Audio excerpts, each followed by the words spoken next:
જંગલનો રાજા ડાલા મથ્થો સામે આવતા બે બાઇક સવાર બાઇક મૂકીને ભાગ્યા હતા।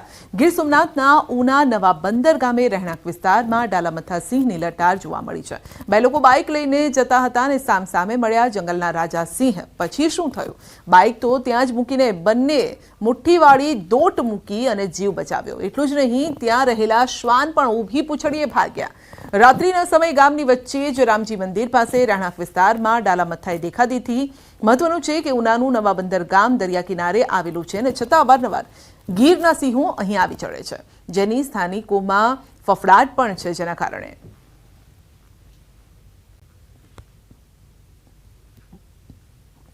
અરવલ્લીના ધનસુરામાં નવરાત્રીમાં ગરબા બંધ કરાવવા બાબતે હોબાળો થયો।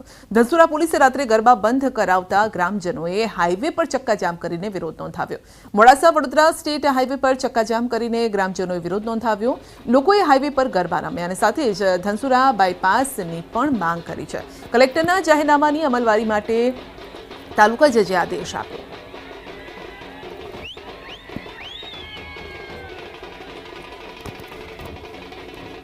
આ વખતે સુરતીઓને રાવણ દહનમાં અલગ દ્રશ્યો જોવા મળશે। ઉત્તર ભારતના મોટાભાગના શહેરોમાં થતા 3 પૂતળા દહનની પરંપરા હવે સુરતમાં પણ જોવા મળશે। સુરતમાં દર વખતે ફક્ત રાવણના પૂતળાનું દહન કરવામાં આવતું હોય છે, પરંતુ આ વખતે રાવણ, કુંભકર્ણ અને મેઘનાદ એમ કુલ 3 પૂતળાનું દહન કરાશે। તે માટે વેસુ રામલીલા મેદાન ખાતે તૈયારીઓ શરૂ થઈ ગઈ છે, જેમાં ભારે આતિશબાજી પણ જોવા મળશે। રામ મંડળી દ્વારા આ માટે અદ્ભુત આયોજન કરવામાં આવ્યું છે। આ અદ્ભુત નજારો જોવા શહેરીજનોની વિશાળ મેદી દશેરાના દિવસે ઉમટશે અને રાવણ દહનના નજારાનો લાભ ઉઠાવશે।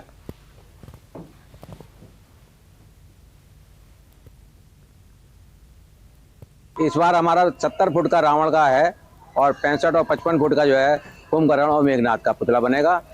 और इसमें सूरत के चाहे वो राजनेता हो, पुलिस कमिश्नर हो, एसएमसी के कमिश्नर हो, जो भी गणमान्य व्यक्ति हैं, चाहे प्रशासन से हो, राजनीतिक हो, धार्मिक संस्थाएं हैं, सभी लोगों का यहाँ योगदान रहता है। इस बार हमारा 70 फुट का रावण का है।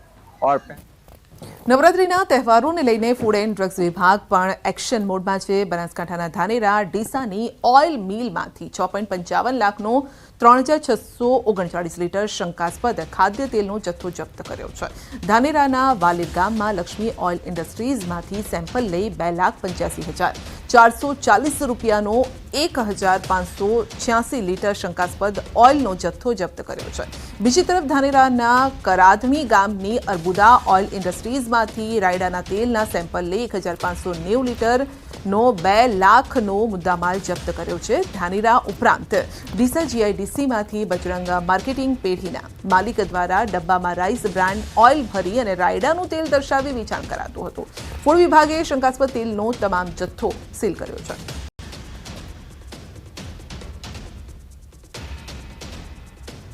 હાલ રાજ્યભરમાં નવલા નોરતાની ઉજવણી કરવામાં આવી રહી છે અને ત્યારે જામનગરમાં શિવની આરાધના કરી નવરાત્રીની ઉજવણી થઈ રહી છે।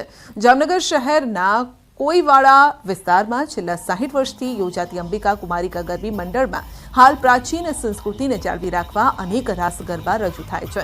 શિવાલયોની નગરી ગણાતા જામનગરમાં શિવશક્તિના રાસ રજૂ કરવામાં આવતા લોકો મંત્રમુગ્ધ બન્યા।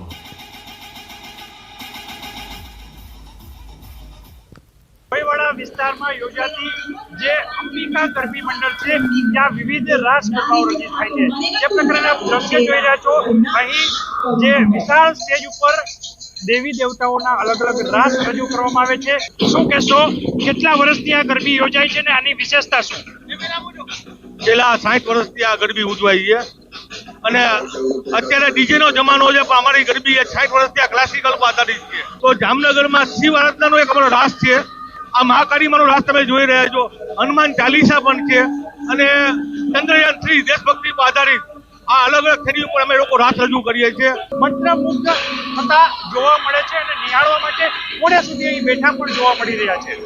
કિંજલ કાતકરિયા, યુનાઇટેડ ગુજરાતી, જામનગર। ગાંધીનગરમાં ભારતીય કિસાન સંઘ દ્વારા ખેતીના વિવિધ પ્રશ્નોને લઈ સરકારમાં રજૂઆત કરી છે। કૃષિ મંત્રી રાઘવજી પટેલ અને ઉર્જા મંત્રી કનુભાઈને કરી છે રજૂઆત। વરસાદના કારણે પાક નિષ્ફળ જતા સહાય, ખાતરની તંગીને લઈ રજૂઆત કરાઈ। આ તરફ સરકારે પણ સહાય અને ખાતરની તંગીને લઈ આશ્વાસન આપ્યું। અત્યારે જે પાક નિષ્ફળ ગયો છે એની સામે રવિ પાક પણ અત્યારે તૈયારી થઈ રહી છે, એટલે ખાતરનો જે બમ્પર સ્ટોક જોઈએ એના માટે અમે ભારતીય કિસાન સંઘ ગુજરાત પ્રાંત વતી સમગ્ર ગુજરાતને ખાતર પૂરું પડી રહે એના માટે રજૂઆત કરવામાં આવી છે. બોટાદની ખાનગી યુનિટી હેલ્થકેર હોસ્પિટલમાં દર્દીનું સારવારના અભાવે મોત થયાનો આક્ષેપ છે. ઇમરજન્સી સારવાર માટે કોઈ ડોક્ટર હાજર ન હોવાથી દર્દીનું મોત થયું હોવાનું મૃતક દર્દીના પરિવારે કહ્યું છે. આ મામલે હવે યુનિટી હેલ્થકેર હોસ્પિટલના ડોક્ટર મીતનું પણ નિવેદન સામે આવ્યું. ડોક્ટર મીતે કહ્યું છે કે 24 કલાક અમારી હોસ્પિટલમાં ડોક્ટર હાજર રહે છે. ગત રાત્રિ દરમિયાન પણ દર્દી હંસાબેન ને મેડિકલ ઓફિસર તેમજ વેલ ટ્રેન સ્ટાફની હાજરીમાં સારવાર અપાઈ છે. વધુમાં કહ્યું કે દર્દીને પૂરતી સારવાર આપવામાં આવી હતી. દર્દીનું સારવારના અભાવે નહીં પરંતુ સારવાર દરમિયાન મોત થયાનું જણાવ્યું છે. 50 વર્ષીય દર્દીને લકવાની અસર હોવાથી હોસ્પિટલ લવાયા હતા. તકલીફમાં સહેજ હાથે અને પગે સહેજ આમ ઝટકા આવતા હતા. રાત્રે પક્ષઘાત જેવું હતું એટલે પછી અહીંયા આવ્યા એટલે સાહેબ કે આને MRI કરાવવો પડે એટલે MRIમાં મોકલ્યા. સાહેબ તો અહીંયા હતા જ નહીં. સાહેબરે ફોનમાં જ વાત થઈ. એ સાહેબ 1.5 થી 1.5 કલાક થઈ તો પણ અહીં હાજર નથી થયા કોઈ પણ સાહેબ. સારવારનો પૂરેપૂરો અભાવ છે 100%. તાત્કાલિક રૂપે MRI કરવો જરૂરી હોવાથી પેશન્ટને MRIમાં મોકલેલું અને MRIમાં પેશન્ટની કન્ડિશન વધારે બગડતા ઇમરજન્સીમાં પેશન્ટને પાછું લાવેલું અને આપણે પૂરેપૂરી સારવાર કરેલી અને પેશન્ટ સારવારના અભાવ રૂપે નહીં, સારવાર ચાલુ હોવા છતાં પણ પેશન્ટનું મૃત્યુ થયેલું. કુદરતી સૌંદર્યની ભૂમિ ગણાતા ડાંગના આહવામાં પ્લાસ્ટિકના ઢગ સાથે ગંદકીના દ્રશ્યો સામે આવ્યા છે. આહવા નગરનો બધો કચરો આહવા ગ્રામ પંચાયત સફાઈ કરીને આહવામાં જ ઠાલવી રહી છે, જેના કારણે અહીં ગંદકીના થર જામ્યા છે. મહત્વનું છે કે સ્વચ્છતા દિનની ઉજવણીના દિવસે વહીવટીતંત્ર દ્વારા આહવા ગ્રામ પંચાયતને સ્વચ્છતાના નામે બીજો ક્રમ અપાયો હતો, પરંતુ હવે આહવા ગ્રામ પંચાયત દ્વારા આહવા નગરનો બધો કચરો સફાઈ કરીને આહવાના રહેણાંક વિસ્તારમાં ઠાલવવામાં આવી રહ્યો છે, જેના કારણે આહવામાં ગંદકીનું સામ્રાજ્ય છવાયું છે. વહીવટીતંત્ર કચરાનો નિકાલ કરે તે જરૂરી છે.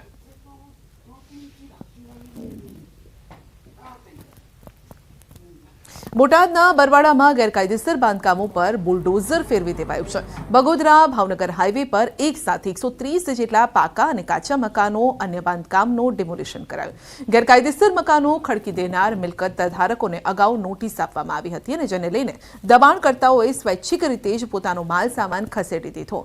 ત્યારે મામલતદાર ચીફ ઓફિસરની હાજરીમાં ચુસ્ત પોલીસ બંદોબસ્ત વચ્ચે ડિમોલિશનની કામગીરી કરવામાં આવી. 2.5 કિલોમીટરની સરકારી જમીન પર છેલ્લા 30 વર્ષથી વધુ સમયથી ગેરકાયદેસર મકાનો ખડકી દેવાયા. 20,000 સ્ક્વેર કિલોમીટરની જગ્યા પર કરવામાં આવેલા દબાણને 3 JCBની મદદથી હટાવવામાં આવ્યા. મોટાભાગના દબાણ શાંતિપૂર્ણ માહોલમાં હટાવવાની કામગીરી થતાં મામલતદારે સહકાર બદલ લોકોનો આભાર માન્યો. 6 વર્ષથી ચાલતા અલગ અલગ લિટિગેશનો પછી પણ એમને કોઈ પણ પ્રકારની જ્યુડિશિયલ રાહત કે એવું મળેલું નથી અને અત્યારે હાલ હાઈવે પર રોડ ડેવલપમેન્ટ અને સાથે સાથે નગરપાલિકા દ્વારા રિહેબિલિટેશનના પ્રોજેક્ટો આગળ કાર્યરત છે. તો એના સંદર્ભે જે છે આ કાર્યવાહી છેલ્લા 1 મહિનાથી જે છે ડ્યુ પ્રોસેસ મુજબ ચાલુ હતી અને નિયરલી 20,000 સ્ક્વેર કિલોમીટર જેટલો વિસ્તાર એ થશે આજુબાજુના તમામ ભાગનો. એનું અત્યારે એન્ક્રોચમેન્ટ રિમૂવલનું કામ ચાલુ છે.